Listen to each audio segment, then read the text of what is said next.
I'm Connor Old, and welcome back to another episode of Old's Oscar Countdown.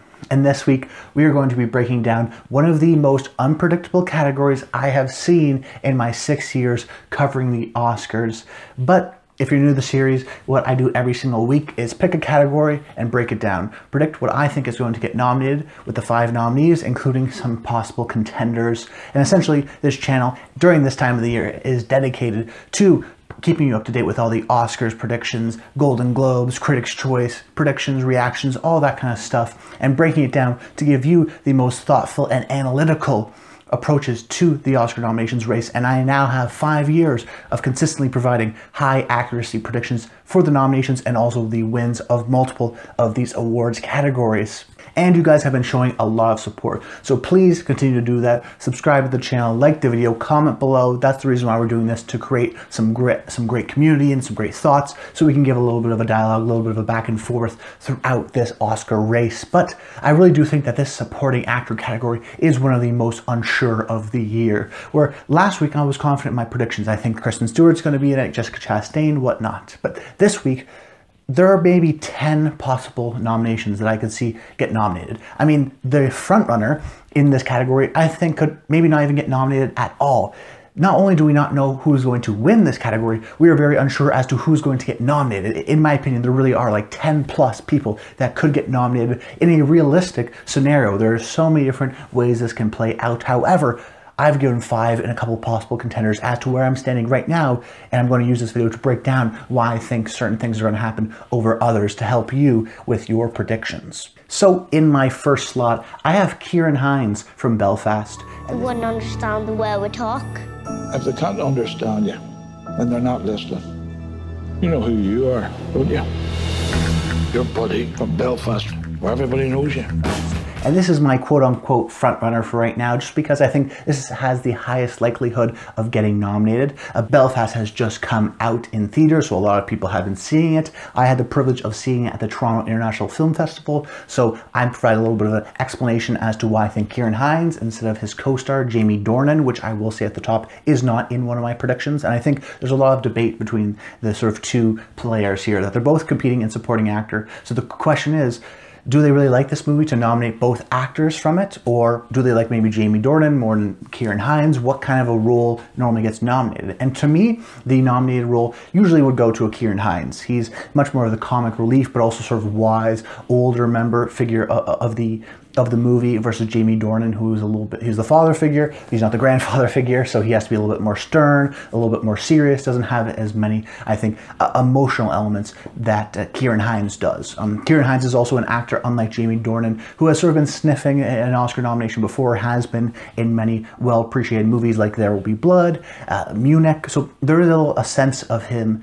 being a sort of a well-known character actor who maybe deserves to get a nomination. Whereas Jamie Dornan, you know, this is the guy who was starring in the 50 Shades of Grey movies and still trying to sort of shed off some of that negative kind of approach, even though he is really terrific in the movie. That being said, I just look at Ciaran Hinds, who is a little bit more of an established and older actor, also his role within the movie being a little bit more of that comic relief, and ultimately how his character sort of arc ends, I thought was a little bit more emotionally resonant, and I think will resonate with the Academy members' voters. However, let's not rule out the fact that both these guys could get nominated, because in recent years, we've been seeing a lot of dual nominees in the same category, meaning that there are 2 people from the same movie that get nominated. So we've seen that, we've seen that every single year since 2017. So in 2017 it happened, 18, 19, and 20. But the real important thing to remember is that before 2017, we hadn't seen it since 1991 in Bugsy. So there's this huge gap. Now recently we're in this trend. So maybe the trend indicates that we are going to get another nomination from another dual nomination. But that's not necessarily the smartest thing to do, because Oscar trends sort of come and go all the time. But, you know, 2017, we had Woody Harrelson and Sam Rockwell get nominated for 3 Billboards Outside Ebbing, Missouri. Rachel Weisz and Emma Stone in 2018 for The Favorite. 2019, Al Pacino and Joe Pesci for The Irishman, and last year the surprise nomination of Daniel Kaluuya and Lakeith Stanfield for Judas and the Black Messiah. So there is a little bit of a tradition towards it. And if you look at some of these categories, Sam Rockwell wins. Last year Daniel Kaluuya wins. So when we do see a dual nomination, oftentimes one of the other actors actually does win the Oscar. So that's why I think Belfast is a very well-liked movie. It's my front runner to win Best Picture.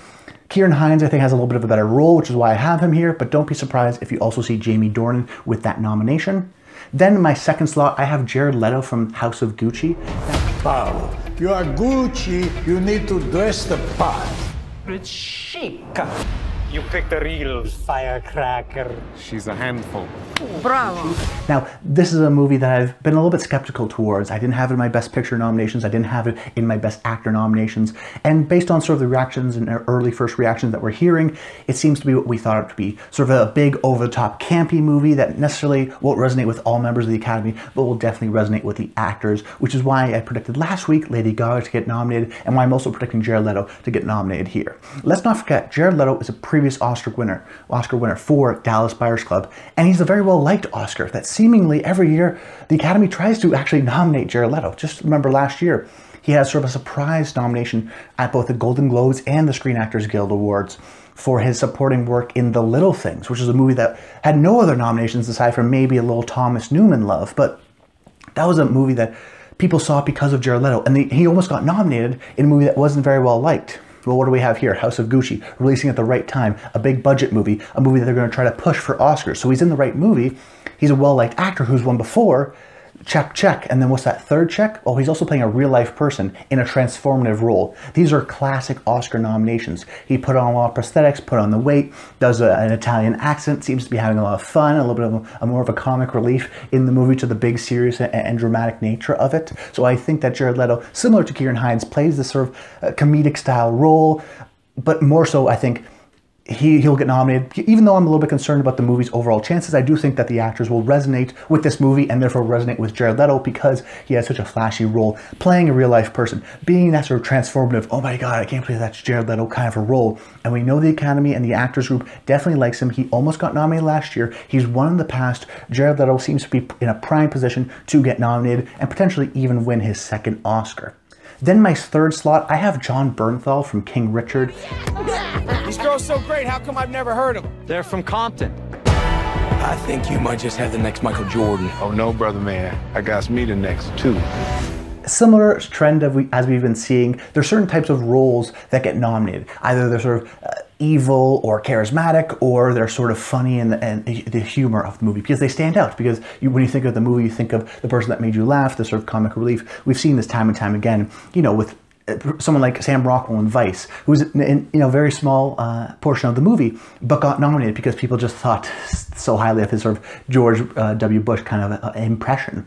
Now, these aren't the performances that always win, but they do often show up in these nominations, and I think Jon Bernthal will sort of ride that wave.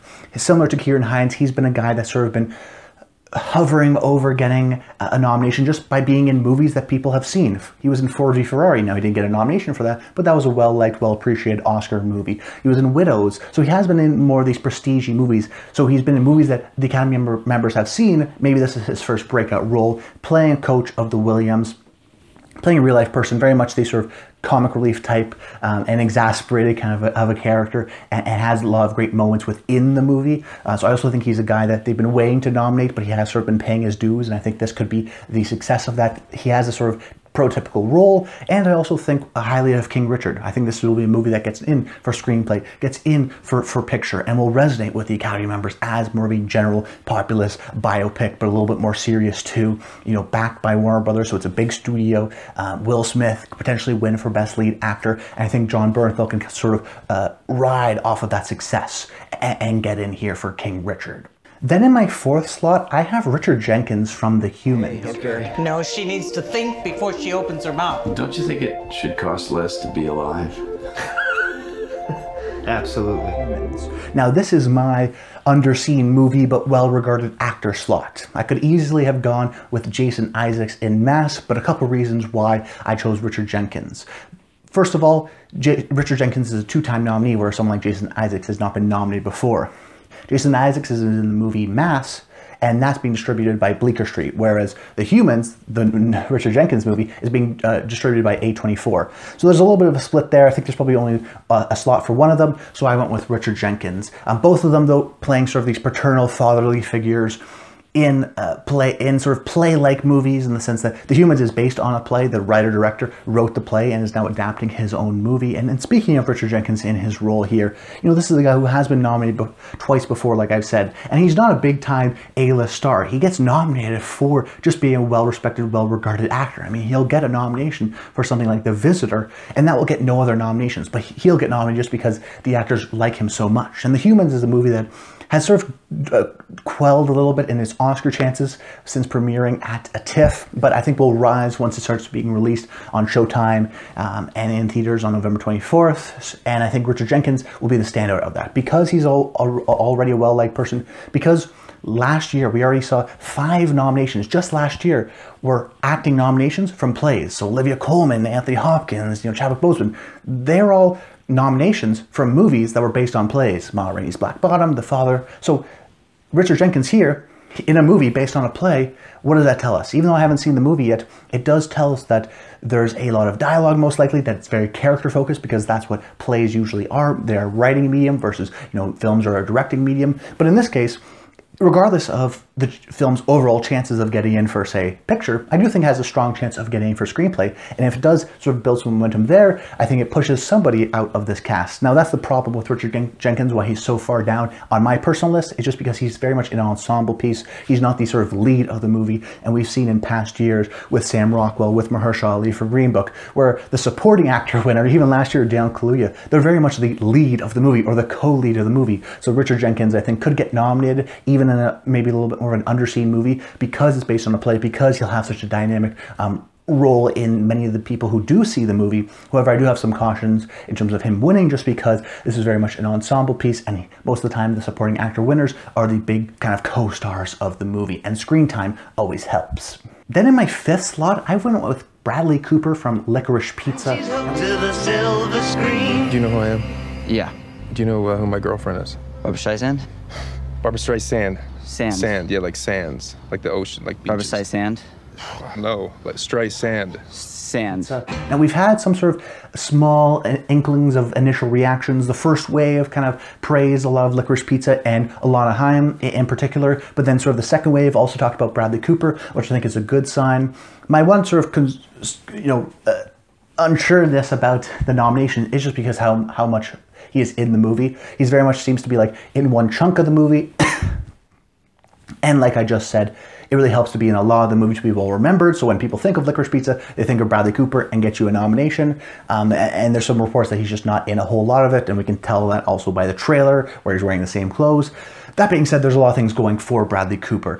The first being that he's playing a real-life person, John Peters, who is a Hollywood producer, who was a girlfriend to Barbra Streisand at the time, and he was sort of a legendary kind of a figure. The movie Shampoo is based off, or supposedly based off his life, so he is a sort of a notorious, legendary Hollywood figure. So the fact that Bradley Cooper is playing him, and very much playing, the John Peters, I think we'll get a lot of boost and love from the Academy. The second being that Bradley Cooper is just really well liked. This is a guy who's been nominated 8 times. Now, only 4 of them have been for acting, but he still had 4 acting nominations, and he is yet to win. Of course, he's coming off of his directorial debut in A Star is Born, where he got nominated for an actor there. So I think he's trying to change his perception as being this serious prestige kind of artist actor. And I think he's in this movie with Paul Thomas Anderson, which I think has a strong frontrunner right now to win for Best Original Screenplay. I think this will do well in terms of nominations.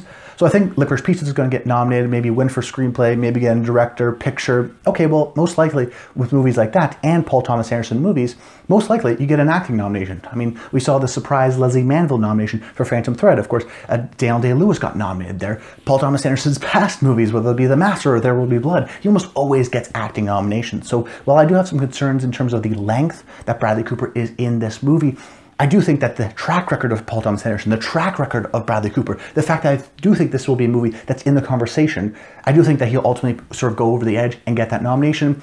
The other concern also is that he is in another sort of potential Oscar movie in Nightmare Alley, Guillermo del Toro's latest movie. However, he is campaigning as Best Lead Actor in that category. So there could be some vote splitting. Some people vote for Nightmare Alley, some people vote for Licorice Pizza, and then he doesn't get in anywhere. But we have yet to see that movie. Not a lot of people have seen that movie, so we're going to sort of have to wait and see and adjust our expectations based on that. But this seems to be a little bit more of the juicier, playing a real-life person, whereas Nightmare Alley seems to be a little bit more of the straight man kind of a role. But I'll come back to that. That's why I just have him in this 5th slot here. Then my first possible contender, I have Robin de Jesús in Tick, Tick, Boom. Now this is a guy that not a lot of people have known about, mostly a theater guy, starting to go into movies now, sort of handpicked by Lin-Manuel Miranda, the director of this movie, but all the reviews and initial reactions of the movie have really been praising Robin de Jesús. And I think there's a telling thing that you can sort of read on the tea leaves, that in almost every review we talk about, wow, this is a great movie, I think a lot better than a lot of people expected, a great directorial debut from Lin-Manuel Miranda, Andrew Garfield's terrific, but hey, Robin de Jesús is really terrific. There should be a lot more love for Robin de Jesús. And we see this in review over and over and over again.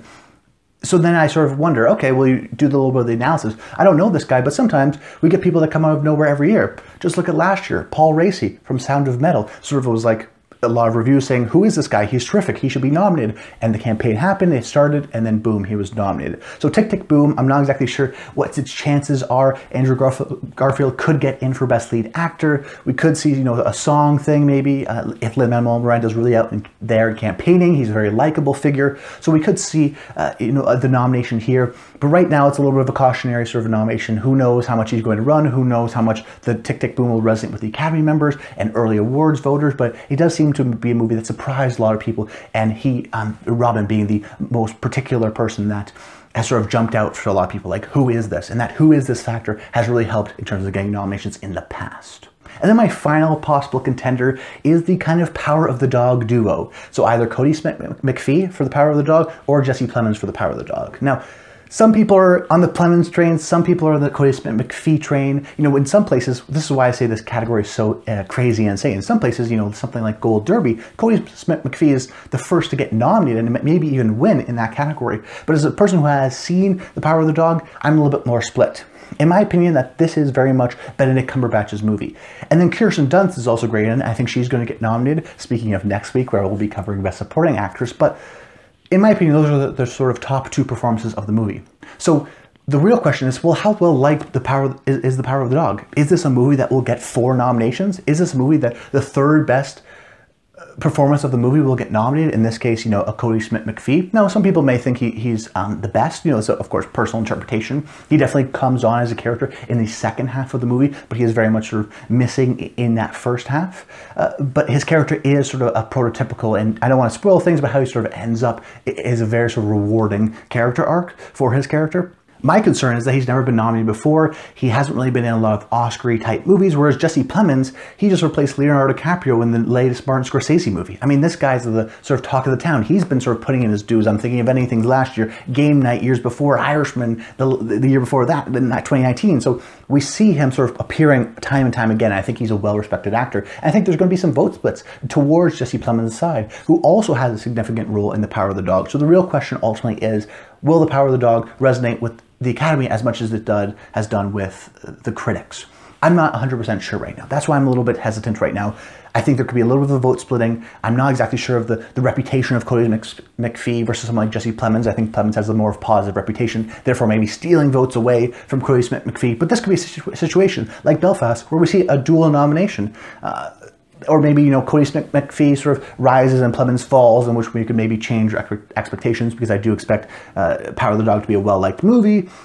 It's hard to tell right now, which is why this category is so much fun, which is why I hope you came along with my analysis. Please comment below. Let me know your thoughts on who you think will get nominated, who you think the front runner is, who did I miss? You know, there's plenty of people that I didn't talk about, but I'd love to hear all that discussion in the comments down below.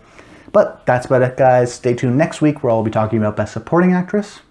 And until then, stay tuned.